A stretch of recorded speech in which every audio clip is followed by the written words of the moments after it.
السلام علیکم ورحمۃ اللہ. میرے ساتھ یہ جو بیٹی بیٹھی ہوئی ہیں نا، ان کا نام ہے رضا فاطمہ. یہ پاکستان سے انہوں نے MBBS کیا تھا اور اس کے بعد ان کی شادی ہوئی اور یہ چلی گئیں آئرلینڈ، اور پھر انہوں نے انگلینڈ سے پلیپ کیا اور ابھی یہ آئرلینڈ میں کام کرتی ہیں میڈیسن ڈپارٹمنٹ میں، اور اب ان کی ٹریننگ میڈیسن میں انشاءاللہ شروع ہوگی. اچھا، یہ آپ کے ساتھ ایک موضوع ڈسکس کرنا چاہ رہی ہیں کہ ویسٹ میں جو پاکستان سے لڑکیاں جاتی ہیں اپنے اس کلچر کے ساتھ، وہاں ان کو کیا پرابلم ہو سکتا ہے، اور یہ as a female, as a working person کیسے اس کو ہینڈل کرتی ہیں. یہ ایڈوائس ہے ایکچولی، اور کائنڈ آف آپ کا ایکسپیرینس ہے ان لڑکیوں کے لیے جو پاکستان سے انگلینڈ جا رہی ہیں یا کام کرنے کے لیے، یا جن کی شادی ہوئی ہے، نان ورکنگ وومن ہیں، اور وہاں ان کو جو پرابلم ہوتے ہیں. تو آپ کا کیا ایکسپیرینس ہے؟ ٹھیک ہے. السلام علیکم. جب میں UK شفٹ ہوئی تھی تو وہاں جا کے کچھ مجھ میں چینجز آئی تھیں. جب میں وہاں پر گئی تھی تو اتنا میرا مطلب اسلام سے ریلیٹڈ اتنی میں اورینٹیڈ نہیں تھی، اور مجھے نہیں پتہ تھا کہ کس طرح میں نے وہاں پر جانا ہے. جب میں نے وہاں پہ کام کرنا شروع کیا تو وہاں پہ میں نے جب کام کرنا شروع کیا، میرے ساتھ جو لوگ تھے ان کو میں نے بتایا کہ میں مسلم اور اس طرح، تو میں نے ریئلائز کیا کہ ان کو ہمارے ریلیجن کا اتنا زیادہ پتہ ہے اور ہمیں اتنا بالکل بھی نہیں پتہ. پھر میں نے تھوڑا بہت اسٹڈی کرنا شروع کیا. اب میرے ہسبینڈ اور میری جو مدر ان لا ہیں، وہ ہم نے گھر میں قرآن تفصیل سے پڑھنا شروع کیا، سارا کچھ کیا. تو مجھے ریئلائز ہوا کہ بھئی ہم یہاں پر ایک غیر ملک میں اپنے اسلام کو ریپرزینٹ کر رہے ہیں. اور جہاں پہ میں کام کر رہی تھی وہاں پر مطلب میں 1-2 کولیگز مسلم تھے، باقی سارے ڈفرینٹ کلچرس کے تھے، اور ان سے جب بھی بات کرتے تھے تو وہ کہتے تھے we all know that a Muslim woman wears a hijab and دے پرے. تو پھر مجھے بہت فیل ہوا کہ ہم مطلب یہ لوگ اس طرح ہمیں دیکھتے ہیں، اور ہم ہے کہ ہم پاکستان جیسے ملک میں ہم مطلب سر کو کور نہیں کرتے، اور جو ہے نا اپنے کلچر کو نہیں لے کر چلتے، اور وہ لوگ جو ہیں وہ ہمیں اس طرح ایک سمجھتے ہیں. تو ایک وہاں پر یہ ہے کہ جب آپ اپنا وہاں سر وغیرہ کور کرتے ہیں، وہ ضرور کبھی کبھی میرے کچھ فرینڈز ہیں وہ اس طرح مجھے تھوڑا ٹونٹنگ کرتے تھے، اس طرح کرتے تھے. لیکن میں نے انہیں کہا تھا کہ کسی نے مجھے ایک بات بتائی تھی، میری ایک فرینڈ نے، کہ بھئی جو مسلم عورتیں ہوتی ہیں وہ بالکل پرنسس کی طرح ہوتی ہیں، اور ان کو چاہیے کہ وہ اپنے آپ کو کور رکھا کریں. تو یہ تو بلکہ جو پریشیس چیز ہوتی ہے اس کو بندہ کور کر کے رکھتا ہے. تو یہ ہے ایک چیز میں نے یہ وہاں پہ سیکھی تھی، اور ابھی میں اس پہ کوشش تو کر رہی ہوں آہستہ آہستہ. لیکن یہ ہے کہ کبھی کبھی تھوڑا ہو جاتا ہے. لیکن وہاں پر جو ہے نا اگر آپ دور سے ہی اس طرح کورڈ ہوں تو وہ لوگ آپ کو آرام سے پہچان لیتے ہیں. ابھی جب میں کچھ لوگ وہاں پہ بہت اچھے بھی ہیں جو مطلب یہ ہیں کہ آپ کو ہر ٹائم ریئلائز کرواتے رہتے ہیں کہ بھئی آپ مسلم ہو. جس طرح ابھی ہم شاپنگ کر رہے تھے، ہم کلڈیر وہاں پر ایک ولیج ہے وہاں پر گئے تھے، تو میں ایک شاپ پر گئی فرائز لینے. تو وہاں پہ ایک آئرش تھا، اس نے مجھے کہا I think you are a Muslim lady but do you know that we fry the fries in the oil where we fry pork, so are you sure you want to eat that. میں نے کہا no thank you so much that you know told me that. تو اس طرح کے بھی وہاں پر لوگ ہیں، تو وہ بہت رسپیکٹ کرتے ہیں. اور میں نے وہاں پر 1 سال کام کیا تھا. میرے ساتھ جو میری اپارٹمنٹ والی تھی وہ ایک نان مسلم تھی، تو وہ بھی جب میں اس کے ساتھ تھی تو اس کو میں نے اپنا تھوڑا ریلیجن کا بتایا، تو وہ کافی مطلب امپریس ہوتی تھی کہ یہ کس طرح ہے. تو اس کے ساتھ بھی مجھے تھوڑی ڈیفیکلٹیز ہوتی تھیں کہ کبھی کبھی وہ ڈرنک کر رہی ہوتی تھی میرے سامنے. تو اس کی ایک دفعہ پارٹی ہوئی تو اس نے مجھے بلایا، تو سب نے میرا مذاق اڑایا کہ وائی ڈونٹ یو ڈرنک، مطلب آپ نے کبھی ڈرنک نہیں کیا. میں نے کہا نو.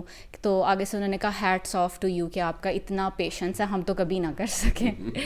تو اس نے کہا کہ اس کی مجھے کچھ سالڈ ریزن بتاؤ کہ آپ ڈرنک نہیں کرتے. میں نے کہا ایک تو ہماری ہولی بک میں ہے، اور ہمارے مطلب اللہ تعالیٰ نے کہا ہوا ہے کہ جب اگر آپ اس سے ریسٹرین کریں گے تو آپ کو جنت میں اس سے بھی اچھی شراب ملے گی جنت میں.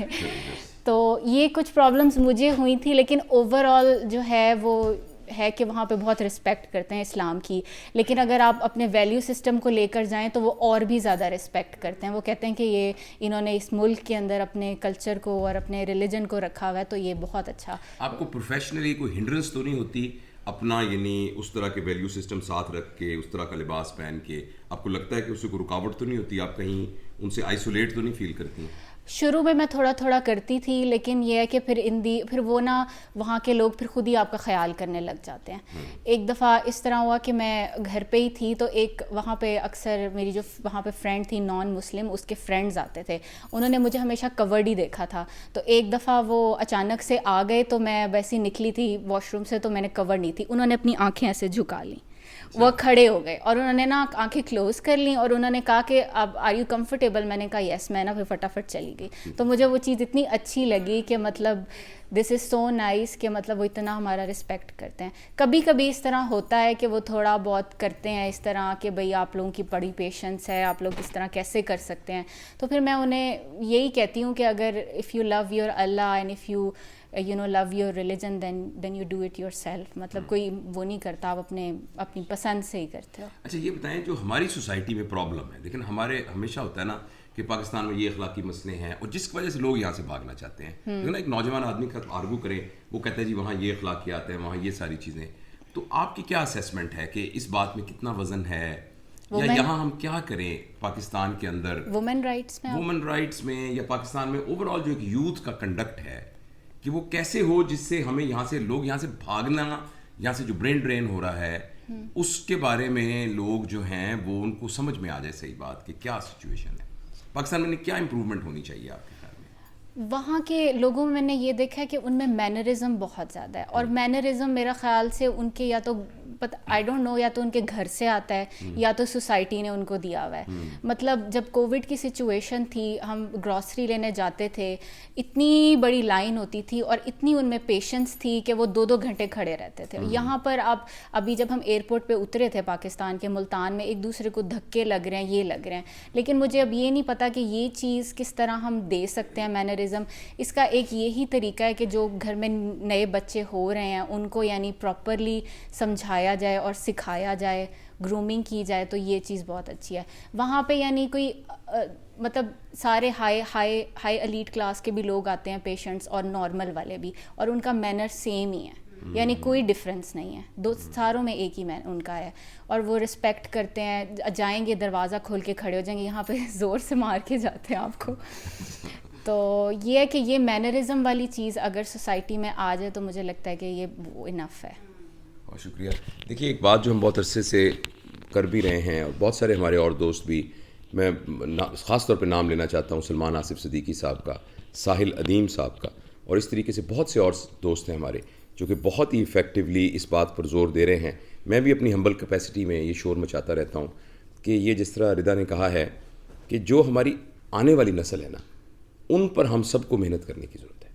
ہماری ایک میٹنگ ہوئی تھی پچھلے دنوں جس میں مجھے بھی بلایا تھا پرائم منسٹر صاحب نے, تو میں نے ان سے یہ بات عرض کی تھی کہ مہربانی کر کے پیرنٹنگ نیشنل ایمرجنسی سمجھی جائے کہ ہمارے ہاں پیرنٹنگ نہیں ہے. اور میں نے ان کو یہ کہا تھا, اور شفقت محمود صاحب بھی بیٹھے ہوئے تھے جو کہ منسٹر آف ایجوکیشن ہیں, اور وہ جنہوں نے سنگل نیشنل کیریکولم بنایا ہے, ان سب نے بھی وہ بھی وہاں موجود تھے. تو میں نے ان سے یہ عرض کیا تھا کہ اور انہوں نے اس بات کو بہت یعنی اکنالج بھی کیا تھا, اور انہوں نے کہا بھی تھا کہ اس کے بارے میں ہم کام کریں گے کہ پیرنٹ, خاص طور پہ ہماری بچیاں جو کہ 8ویں 9ویں 10ویں کلاس میں ہیں, جو کالجز میں ہیں, یونیورسٹیز میں ہیں, جو کہ پوٹینشیل مدرس ہیں, اور لڑکے بھی, ان سب کو پیرنٹنگ سکھائی جائے. اور جو ردا بات کہہ رہی ہیں کہ جو ایک پورا ویلیو سسٹم ہے وہ آپ کو سکھایا جائے. ردا تھینک یو ویری مچ, آپ نے ہمیں بتایا, اور اس سے انشاءاللہ ہمارے سننے والوں کو نا ایک تو اس بار پر اعتبار آئے گا کہ ہمیں اپنے دین کو واقعی سمجھنا چاہیے کہ اس میں اتنی طاقت ہے, اور اس ویلیو سسٹم کے اندر اتنی جان موجود ہے کہ یہ کسی بھی کلچر کے مقابلے میں یعنی ایک بہتر انسان بننے اور اس کی تربیت کرنے کے لیے یعنی یوزفل ہے اور امپورٹنٹ ہے. اور اس کو اختیار کر کے آدمی پوری انسان, یہ نہیں صرف مسلمانوں کے لیے, پوری انسانیت کے لیے ایک مفید شہری بن سکتا ہے. تو اس پر ہمیں غور کرنا چاہیے. بہت بہت شکریہ. اور کچھ کہنا چاہ رہی تھیں آپ؟ نہیں, بس میں یہی کہہ رہی تھی کہ پیرنٹنگ جو ہے نا وہ امپورٹنٹ ہے, وائٹل ہے بہت زیادہ, کیونکہ وہاں پہ میں نے دیکھا ہے کہ جو چھوٹے بھی, جس طرح آپ کمپیئر کر لیں, ایک چیز میں نے اور آتے ہوئے دیکھی تھی کہ جب میں لنڈن سے آئی تھی دبئی, تو جہاز میں جتنے بھی بچے تھے چھوٹے چھوٹے, ویری کام, آرام سے بیٹھے ہیں, ریڈنگ کر رہے ہیں. اور جب دبئی سے ہم پاکستان آ رہے تھے تو وہ چھلانگے مار رہے ہیں, ان کی امیاں انہیں مار رہی ہیں, اور وہ مطلب انہوں نے سفر کو بالکل انبیریبل کیا ہوا تھا. تو اس کا مطلب ہے کہ کوئی پیرنٹنگ میں ہے چیز جو ان کو گروم کر رہی ہے. اور ان کو کام رکھ رہی ہے اور ان میں رولز اور مینرز آ رہے ہیں. جی تو یہی چیز ہے. بہت بہت شکریہ. مجھے امید ہے کہ یہ گفتگو مفید رہے گی. ٹیک ہوم میسج یہ ہے کہ جو ہمارے گھر میں اللہ پاک ہمیں تحفہ دے اولاد کی شکل میں, اس کو پرائورٹی دیں, اس کو ہم نے ایک کریکٹرفل انسان بنانا ہماری ذمہ داری ہے. اچھا, اور ہمارے جو دوست ہیں ساحل ادیم صاحب, وہ تو کہتے ہیں کہ اگر آپ یہ سمجھتے ہیں کہ آپ یہ نہیں کر سکتے تو پھر آپ شادی نہ کریں, پھر آپ اولاد ہی نہ پیدا کریں. اگر آپ اس رسپانسبلٹی کو نہیں لے سکتے تو آپ یہ نہ کریں. اگر آپ گاڑی نہیں چلا سکتے گاڑی مت خریدیں. اگر آپ گھر کو مینٹین نہیں کر سکتے تو گھر نہ بنائیں. تو یہ ایک بہت بڑی ذمہ داری ہے. شکریہ بیٹا, بہت بہت.